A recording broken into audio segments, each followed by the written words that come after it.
ওয়ানডেতে বাংলাদেশের এখন শোচনীয় অবস্থা। একসময় যে দলটা এই ফরম্যাটে সবচেয়ে শক্তিশালী ছিল তারাই হারের বৃত্ত থেকে বের হতে পারছে না। শেষ 10 ওয়ানডেতে মিরাজরা জিতেছে মাত্র একটিতে।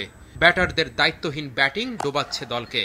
টাইগারদের এমন অবস্থায় হতাশ তামিম ইকবাল।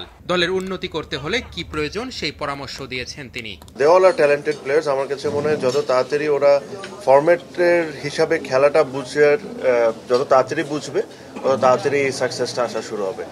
আমার কাছে মনে হয় যে ওপেনার্সগুলো যারা আছেন স্পেশালি ওডিআই ফরম্যাটে এমন একটা ফরম্যাট যেখানে আপনার টপ 3 থেকে রান আসাটা খুব ইম্পর্টেন্ট হয়ে দাঁড়ায়।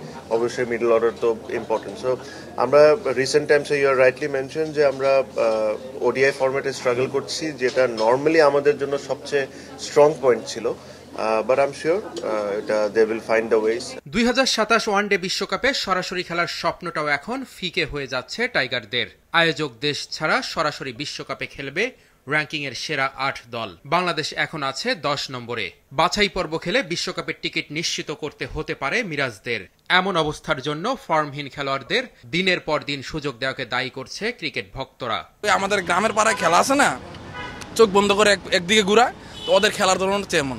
বল বুঝে না, বল দেয় লেগ স্পিন, গুগলির মতো ব্যাটিং করে, বল হয় গুগলি, লেগ স্পিন মনে করে অফে খেলে, তো এইভাবে আউট হয়ে যায়। প্রিভিয়াস টাইমে আমরা বাংলাদেশ ওয়ানডে দল হিসেবে খুবই ভালো ছিলাম, বাট বর্তমান সময়ে আমাদের ওয়ানডে দলটা একেবারে বাজে অবস্থার মধ্যে দিয়ে যাচ্ছে। কারণ আমাদের মিডল অর্ডারে একজন কোয়ালিটি ব্যাটসম্যান আছে বলে আমার মনে হয় না। ওপেনিং যে জুটিটা অনেক খারাপ যাচ্ছে। এখন আমাদের বর্তমানে খুবই দরকার একটা ওপেনার, ভালো একটা ওপেনার। কারণ আমাদের যে তামিম আছে, তানজিদ হাসান তামিম, ওর প্লেইং টাইমটা এখন বেদ যাচ্ছে, তারপর তাকে চান্স দেওয়া হচ্ছে। কারণ বিপরীতে আরেকজন নাই আমাদের। দ্রুতই যদি দেশের ক্রিকেটের কাঠামোগত পরিবর্তন আনা না হয় তাহলে অদূর ভবিষ্যতে বাংলাদেশ বড় সংকটে পড়বে, এমনটাই মনে করছে ক্রিকেট প্রেমীরা।